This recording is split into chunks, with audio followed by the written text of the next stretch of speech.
This weekend I took part in a vigil to remember the many Jews who'd been slaughtered in massacres in Muslim lands throughout the centuries.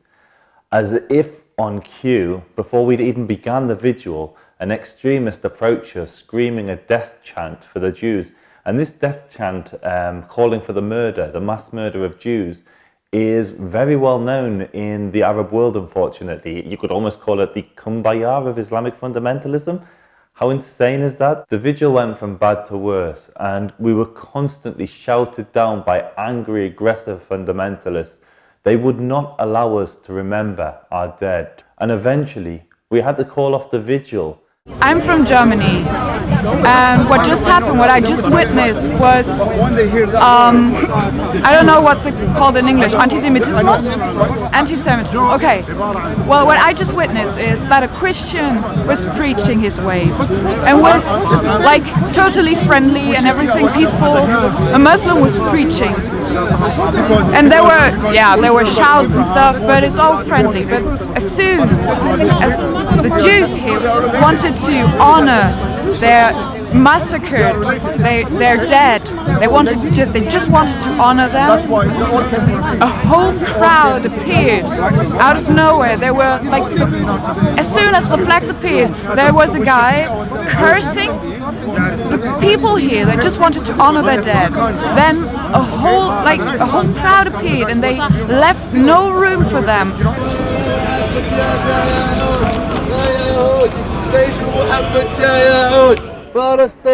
So this is we couldn't. Okay. So we're here today. So my friend. We're talking. So what we just heard is exactly the reason we're here today. There's a misconception at Speaker's Corner that the Jews always fared well in different Islamic caliphates. This individual has just walked along in Arabic declaring that Jews, remember Khaybar, the army of Muhammad is coming. Now Khaybar is actually linked to what we're here to talk about today. There's a lot of confusion at Speaker's Corner that Jews always had it good under Muslim rule. And that simply isn't true. There were good caliphates and there were bad caliphates. There were caliphs that oppressed their Jews, and there were caliphs that treated their Jews well. As an example, Tariq ibn Zayed, he had such good relations with the Jews of Spain that he left a Jewish garrison in charge of Granada and Seville and Toledo and Cordoba. There were other Muslim rulers like Mohammed V of Morocco, that when the Nazis came to Morocco, they asked the king to hand over his Jews so he could send them to the death camps. And the king of Morocco, Mohammed V, turned around and said, there are no Jews in Morocco, only Moroccan citizens. And with those words, he saved every single Jew in Morocco from the fate that their cousins in Europe suffered under the Nazis. But it wasn't always good under a caliphate. Under many caliphates, in all caliphates, the Jews were a second-class citizen. They were a dhimma. They were forced to pay the jizya. They were forced to pay taxes that weren't asked of their Muslim cousins. In certain areas, the Jews were even expelled. So in Arabia, Umar, who's seen as one of the greatest caliphs by many Muslims, Umar expelled the Jews because he believed they didn't keep a treaty with the early Muslims. And the Jews from that point were eternally banished from Arabia. There are no Jews today in Arabia, Saudi Arabia. They're forbidden from living there. They're forbidden from establishing synagogues. They're forbidden from existing like Jews exist in every other nation. So what we're here to do today is to remember the many Jews that died at the hands of some of the Muslim leaders that persecuted their Jewish communities. Hundreds of thousands of Jews have died throughout the ages, and we're here to remember them. And we're going to light a candle for each one of those massacres at the end.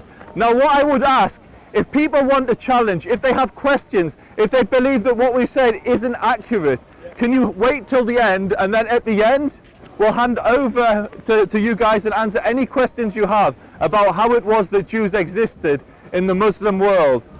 In 627 in Medina, Saudi Arabia, Muhammad beheads 900 Jews. 628, Kaaba, Saudi Arabia, 93 Jews are killed. The survivors are forced to pay half of everything they produce. In turn 13, the Jews of Corboda are slaughtered when Suleiman attacks. In 1033, a Muslim leader conquers Fez and massacres up to 6,000 Jews. In 1066, a Muslim mob stormed Granada in Spain and slaughtered 4,000 Jews. In 1090, again in Granada, 2,000 Jews. You have a voice and you say shush to people. We asked at the beginning. You never been have a voice before. We asked at the beginning. Any questions? We'll answer everyone's question. Let us honour our dead. Let us honour our dead. You are a killer. By this point, you basically can't hear a word that's being said. We're now being screamed down by a baying fanatic mob. In 1146, Killer. the Moroccan cities of Fez and Massacred slaughtered over 100,000 Jews. liar. In 1232, the Jews are allowed to return to Massacred, which enrages local Muslims. They are a liar. Do you know what they say? We 6 million! Hitler burned us! 40 Jews 6 million! You know how many 6 million? Size of London! The Jews of Baghdad are massacred. In 1265, the entire Jewish community Holocaust, of Fez is again massacred. Of course I denied In it! 1517, Hitler has a Ottomans boyfriend, rape and massacre the Jews of They did Hebron in something. Israel. Because you are a killer of a prophet! Who killed Jesus? Because you think you are a Shab al-Mukhtar. Of course, no, I never hate Jews. I never hate Jews. I hate Zionists. You said the Jews, they're troublemakers. They killed their prophets. They Always be troublemaker. Always. Don't touch my phone. Don't fuck you. You're not in Saudi Arabia now. You can't You are a be the Jews. Zionist. Tripletonian program I'm against in Zionists. Libya leaves 140 Jewish is the religion. Jews dead in the second. See, listen. They say Nazi. You are a Nazi. People, they are getting And killed. look at them all laughing. People, they are getting killed and they dying. How many Jews left in the Muslim world? None. Never trust you. Lot of Jews in Iraq. Lot of This is Jews. Speaker's Corner. We've got freedom of film. If you don't like it, all these cameras are on you. Jog on. You don't want to be filmed. Move away. So move away. So move away. You came to us. You came to us. Why the other Jewish against you? Because you are a Nazi. There is a difference. I'm not in your country. You're not going I'm not in your country. I'm here. You're always talking, and you are wrong. And now you have the right. Do that. You cannot do that. Nazi. You are the Nazis. Please go away. You can't even say go it, mate. away. Go away. You're intimidating people. You're You don't shouting at them. intimidate me. Don't- I know what you are. Yeah, You I- are just an anti-Semite Jew hater. You are a Jew hater. You are a disgusting racist. You are a racist that hates Jews. No, it's your trouble. Between you To and me, Saudi Arabia blood and is America. blood. But All Jewish blood, blood all counts. blood. How No many Jewish Jews in blood Saudi counts. Arabia? How many Jews in Lots Saudi of Jewish None. You killed them. How many did Muhammad You behead? laugh. How many You did laugh. Muhammad behead? How many did Muhammad behead? How many Jews did Muhammad Killed a lot behead? of you because you're making trouble. Killed a lot Thank of you. And Thank killed- you. At this point, we just had to call off the vigil. It was too dangerous. We tried to light our candles, but we had to call that off as well. It just wasn't safe. However, before we abandoned lighting the candles, a non-Jew emerged from the crowd and, in an amazingly positive act, asked if he could light one of the candles to honour our dead. And then, almost immediately after he'd lit his candle, a woman approached us and asked if she could also light a candle. It was incredibly moving, and in the face of such hatred was such a powerful act of solidarity. And this is what that same woman had to say. The ones here, they didn't even have the chance to speak. And this is Speaker's Corner. My God, you have every right to speak, but they left you no words.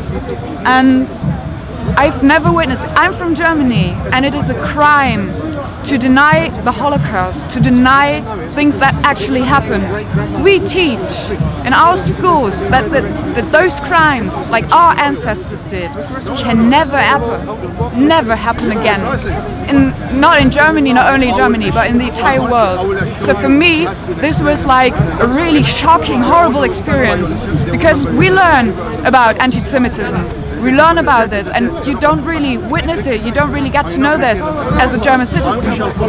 But this is the first time I witness it, and I'm shocked and horrified. It really means a lot to us if you hit the subscribe button on YouTube, like us on Facebook, and follow us on Twitter. We really need all the support we can get.